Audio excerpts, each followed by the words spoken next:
मंगलम भगवान विष्णु मंगलम गरुड़ध्वज मंगलम पुंडरीकाक्ष मंगलाय तनोहरि। जय श्री कृष्णा। नमस्कार दोस्तों, स्वागत है आप सभी का हमारे YouTube चैनल आर के भक्ति में। प्रिय भक्तजनों, आज की वीडियो में आप सुने अजा एकादशी व्रत कथा। आइए भक्तों, कथा को प्रारंभ करते हैं। धर्मराज युधिष्ठिर ने कहा, भगवान श्री कृष्ण से पूछा कि हे जनार्दन, भाद्रपद मास के कृष्ण पक्ष की एकादशी का क्या नाम है, उसका महत्व क्या है और किस देवता का पूजन किया जाता है, ये सब आप मुझे विस्तार से बताइए। युधिष्ठिर के ऐसे वचन सुनकर भगवान श्री कृष्ण बोले कि हे धर्मराज, भाद्र मास के कृष्ण पक्ष की एकादशी का नाम अजा है और इस दिन भगवान ऋषिकेश का पूजन किया जाता है। जो मनुष्य इस एकादशी के दिन व्रत रखकर भगवान का श्रद्धा भाव से पूजन करता है, उसके पापों का नाश हो जाता है। यह एकादशी इस लोक और परलोक दोनों में कल्याण करने वाली है। अब मैं एक पौराणिक उपाख्यान कहता हूँ, ध्यान पूर्वक सुनो। पूर्व काल में इस धराधाम पर सत्य प्रतिष्ठित चक्रवर्ती राजा हरिश्चंद्र का शासन था। वह वीर प्रतापी दानी था। बेबस किसी पूर्वकृत कर्म के कारण उसे राजपाट सब त्याग देना पड़ा। इतना ही नहीं, उसने अपनी स्त्री व पुत्र को भी बेच डाला और स्वयं चांडाल का दास सेवक बना। वह शमशान में मुर्दों का कफन लिया करता था। इतना कष्ट भोगने के बाद भी उसने सत्य को नहीं छोड़ा। इसी तरह जीवन व्यतीत करते हुए अनेक वर्ष बीत गए।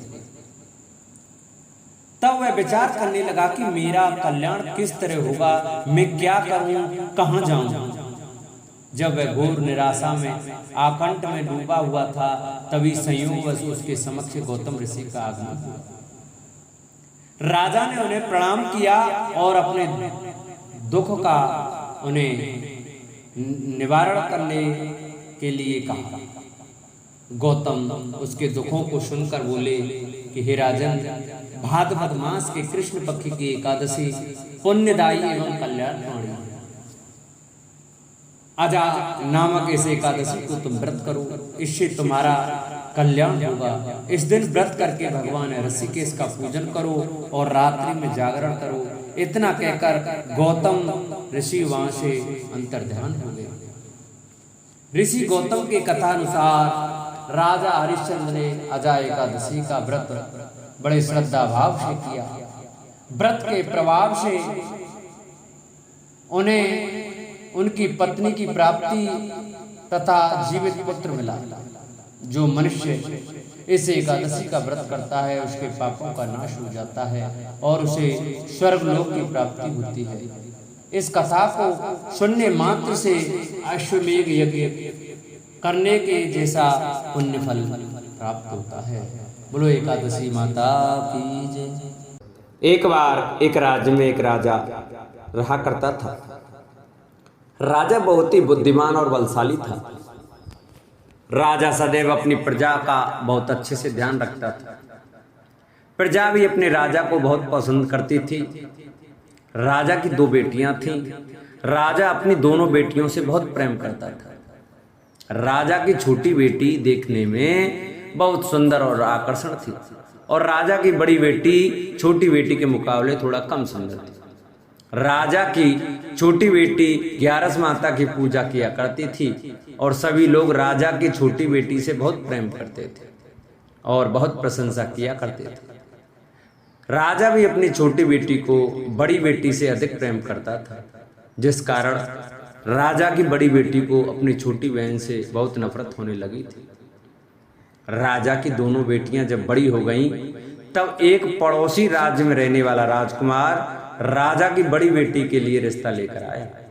लेकिन जैसे ही उस राजकुमार की नजर राजा की छोटी बेटी पर पड़ी, तो वह राजकुमार राजा की छोटी बेटी पर आकर्षण हो गया और उससे पहली नज़र में प्रेम कर बैठा। उस राजकुमार ने राजा की बड़ी बेटी के साथ विवाह करने से मना कर दिया और उसने राजा से कहा कि राजा, मैं आपकी छोटी बेटी से विवाह करना चाहता हूँ। जिसके बाद राजा की बड़ी बेटी ये देखकर अपनी छोटी बहन से बहुत क्रोधित हो गई और राजा की बड़ी बेटी ने अपनी छोटी बहन को अपना सबसे बड़ा दुश्मन मान लिया। राजा की बड़ी बेटी ने अपनी छोटी बहन से बदला लेने का निर्णय लिया, जिसके लिए उसने अपनी छोटी बहन को जान से मारने का प्लान बनाया। राजा की बड़ी बेटी ने अपनी छोटी बहन को मारने के लिए सबसे पहले एक लड्डू में जहर मिलाकर अपनी छोटी बहन को दे दिया और उसको लड्डू खाने के लिए कहा, लेकिन लड्डू खाने के बाद भी छोटी बहन को कुछ नहीं हुआ। बड़ी बहन यह देखकर बहुत आश्चर्यचकित हो गई, लेकिन बड़ी बहन ने हार नहीं मानी और उसने जब रात में छोटी बहन अपने कमरे में सो रही थी तब एक मटके से सांप रखकर उसमें कमरे में छोड़ दिया। लेकिन सांप भी छोटी बहन का कुछ नहीं कर पाया। जिसके बाद बड़ी बहन ने अपनी छोटी बहन से कहा कि चलो हम लोग कुएं में से पानी भरकर लाते हैं, जिसके लिए वे अपनी छोटी बहन को पानी भरने के बहाने कुएं के पास ले गई और उसने अपनी छोटी बहन को कुएं में धक्का दे दिया। लेकिन छोटी बहन को तब भी कुछ नहीं हुआ, क्योंकि वे हर बार 11 माता उसकी रक्षा कर रही थी और उधर बड़ी बहन अपने प्रयासों के बाद असफल हो रही थी, जिससे वह बहुत क्रोधित होती जा रही थी। फिर उसने अपनी छोटी बहन के पास जाकर उससे खुद ही पूछा कि मेरी छोटी बहन, तुमको पता है भगवान ने सबकी मृत्यु एक निश्चित समय पर लिखी हुई है और कैसे तुम्हारी मृत्यु होगी, क्या यह तुम जानती हो? तब छोटी बहन ने अपनी बड़ी बहन को बताया कि हाँ, मैं तो जानती हूँ मेरी मृत्यु कैसे होगी। छोटी बहन से यह सुनकर बड़ी बहन मन ही मन बहुत प्रसन्न होने लगी और उसने अपनी छोटी बहन से कहा कि तो मुझे अपनी मृत्यु का राज बताओ। छोटी बहन ने अपनी बड़ी बहन से कहा कि मेरी मृत्यु तो एक तोते में है, जो तोते के गले में एक हार है उससे मेरी मृत्यु होगी। जब तक कोई भी व्यक्ति तोते को मारकर वह हार अपने गले में पहनेगा तो मैं मूर्छित हो जाऊंगी और जैसे ही उस हार को अपने गले से उतारेगा तो मैं वापस से जीवित हो जाऊंगी। अपनी छोटी बहन की मृत्यु का राज जानकर बड़ी बहन बहुत ही खुश हो गई और उसने अपनी छोटी बहन को मारने के लिए उसके पालतू तोते को ढूंढना शुरू कर दिया और छोटी बहन को इस बात का आभास हो गया कि कोई उसकी जान लेना चाहता है, जिसके लिए वे अपने पिताजी के पास गई और उसने अपने पिताजी से कहा कि पिताजी, मेरी मृत्यु के बाद आप मुझे जलाइएगा मत, बल्कि आप मुझे अपनी पुरानी हवेली में एक पलंग में लटाकर छोड़ दीजिएगा। अपनी छोटी लड़की की यह बात सुनकर राजा बहुत आश्चर्यचकित हो गए। राजा ने अपनी छोटी बेटी से पूछा, बेटी तुम ये क्या कह रही हो? तब राजा की छोटी बेटी ने बताया, पिताजी समय किसी के नहीं रुक सकता, कब क्या हो जाए किसी को कुछ नहीं पता। और फिर राजा ने अपनी छोटी बेटी से कहा कि तुम ऐसी बातें क्यों कर रही हो? 2-3 दिन में तो तुम्हारा विवाह है। लेकिन छोटी बहन ने अपने पिताजी को ऐसा करने पर मजबूर कर दिया और उनसे वचन ले लिया। राजा ने भी अपनी छोटी बेटी की बात स्वीकार कर ली और 2-3 दिनों के बाद जब शादी का समय आया तब राजकुमार बारात लेकर राजा के घर आया और राजकुमार और राजा की छोटी बेटी का विवाह शुरू हो गया। जैसे ही राजा की छोटी बेटी राजकुमार के साथ फेरे लेना शुरू करती है तो उसकी बड़ी बहन अपनी छोटी बहन के कमरे में जाकर उसके तोते को पकड़ लेती है और उसको जान से मार देती है।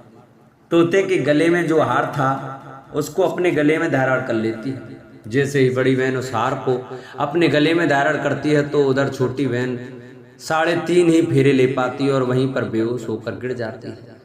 जिसके बाद राजा ने बड़े बड़े दर्द हकीमों को बुलाया और अपनी छोटी बेटी का इलाज करने के लिए कहा। राजा की बात सुनकर वैद्य ने छोटी बेटी को जब चेक किया तो राजा को बताया कि आपकी छोटी बेटी ना तो जीवित है और ना ही मरी हुई है। यह मैं ऐसा पहली बार देख रहा हूँ।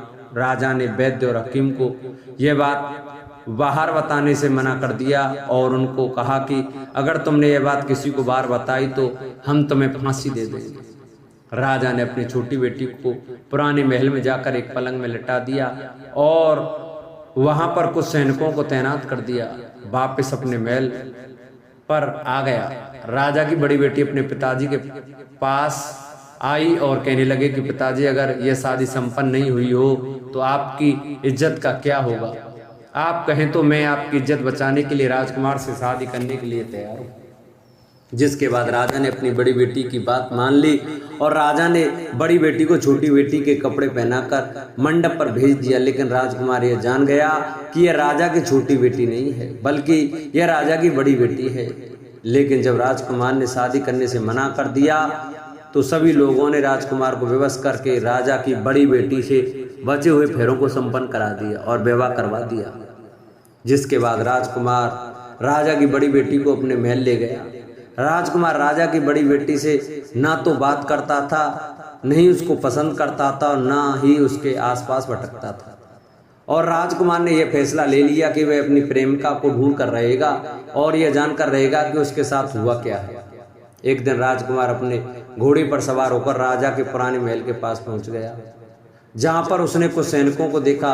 महल के पास पहुंचकर राजकुमार ने जब महल को ध्यान से देखा तो वह समझ गया कि यह तो हमारे ससुर जी का महल है।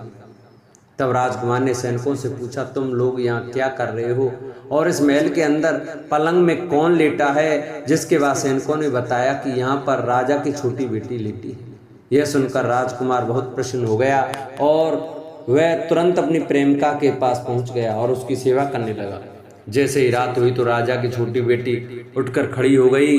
राजकुमार यह देखकर बहुत खुश हो गया और उसने अपनी प्रेमिका से पूछा कि तुम यहाँ क्या कर रही हो? तुम मेरे साथ मेरे घर चलो।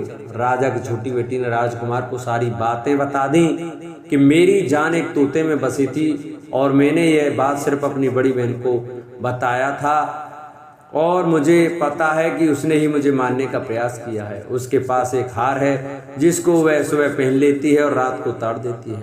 जब तक वह हार को पहनने रहती है तब तक मैं मूर्छित रहती हूँ और जैसे ही वह हार को उतार देती है तो मैं जीवित हो जाती हूँ। और जब तक मेरी बड़ी बहन के पास वह हार है तब तक मैं ऐसे ही जीवित और मूर्छित होती रहूँगी। अगर मेरी बड़ी बहन के पास जो हार वह मेरे हाथ में लग जाए तो मैं हमेशा के लिए जीवित हो जाऊंगी। राजकुमार यह बात सुनकर राजा की छोटी बेटी के पास रहने का निर्णय ले लिया और उसने अपने बचे हुए सारे फेरे उस पलंग में लेटी राजकुमारी की छोटी बेटी के साथ ले लिए और अपना विवाह पूर्ण कर लिया और वहीं पर ही रहने लगा। देखते ही देखते कुछ समय में राजा की छोटी बेटी और राजकुमार की पत्नी पेट से हो गई। एक दिन राजकुमार को किसी काम से बाहर जाना पड़ा। तब छोटी बहन के पेट में बहुत तेज से दर्द होने लगा। जिसके बाद उसने 11 माता का आह्वान किया। जिसके बाद वहां पर 11 माता प्रकट हुई और उन्होंने अपने भक्तों के दर्द को दूर किया और एक पुत्र की प्राप्ति करवाई। और वहीं पर अचानक से राजकुमार भी आ गया। राजकुमार ने 11 माता को देखा तो वह आश्चर्यचकित हो गया और उसने तुरंत माता को प्रणाम किया और 11 माता ने राजकुमार से कहा कि जब तुम्हारा बेटा 5 वर्ष का हो जाए तुम अपनी पत्नी का हार आकर इसके गले में डाल देना। और देखते ही देखते राजकुमार और राजा की छोटी बेटी का पुत्र 5 वर्ष का हो जाता है। तो राजकुमार अपने बेटे से कहता है कि बेटा मैं कुछ काम से बाहर जा रहा हूँ, तुम अपनी माता का ध्यान रखना। और वहां से चला जाता है। राजा को बाहर निकलता देख बड़ी बहन के सैनिक देख लेते हैं और बड़ी बहन को जाकर सारी बातें बता देते हैं। जिसके बाद बड़ी बहन अपनी छोटी बहन के पुत्र को वहां से उठवा लेती है और उसको मरवा देती है।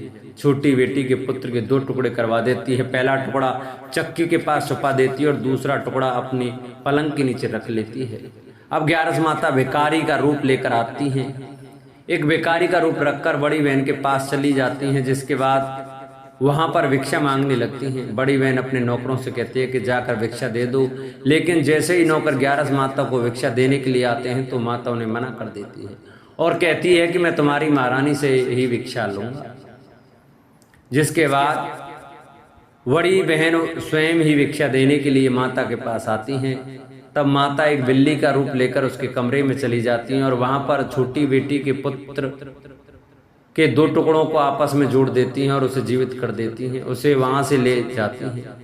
राजकुमार अपने बेटे को लेकर अपनी पत्नी के पास जाता है और उससे कहता है कि तुम इसका ध्यान रखना, अगर तुम इस बच्चे का अच्छे से ध्यान रखोगी तो मैं तुमसे बात करूंगा। एक दिन राजकुमार अपने बच्चे से कहता है कि तुम मम्मी से उनके गले का हार मांग लो। जिसके बाद राजकुमार का लड़का अपनी मम्मी के पास जाता है और कहता है कि मम्मी मुझे तुम्हारा हार चाहिए जो तुमने गले में पहन रखा है। यह सुनकर पहले तो बड़ी बहन बहुत क्रोधित होती है, पर उसको यह याद आता है कि राजकुमार ने कहा है कि अगर मैं इस बच्चे का ध्यान अच्छे से रखूंगी तो वह मुझसे बात करेंगे। जिसके कारण वह हार को उस बच्चे को दे देती है और वह तुरंत हार को ले जाकर अपने पिताजी को दे देता है। और तभी राजकुमार अपने बेटे को लेकर वहां से जाने लगता है और अपनी पत्नी से कहता है कि तुम हमारे लिए खाना बना कर रखना, मैं शाम को आकर तुम्हारे साथ खाऊंगा। और वह अपने बेटे को लेकर वहां से चला जाता है। जिसके बाद वह राजा के पास जाता है और उनको सारी बातें बता देता है। राजा अपनी बड़ी बेटी की यह करतूत सुनकर बहुत क्रोधित होते हैं और अपनी परवरिश पर ही दोष देने लगते हैं और राजकुमार को अपनी छोटी बेटी के साथ रहने के लिए आदेश देते हैं। बोलो ग्यारस माता की जय।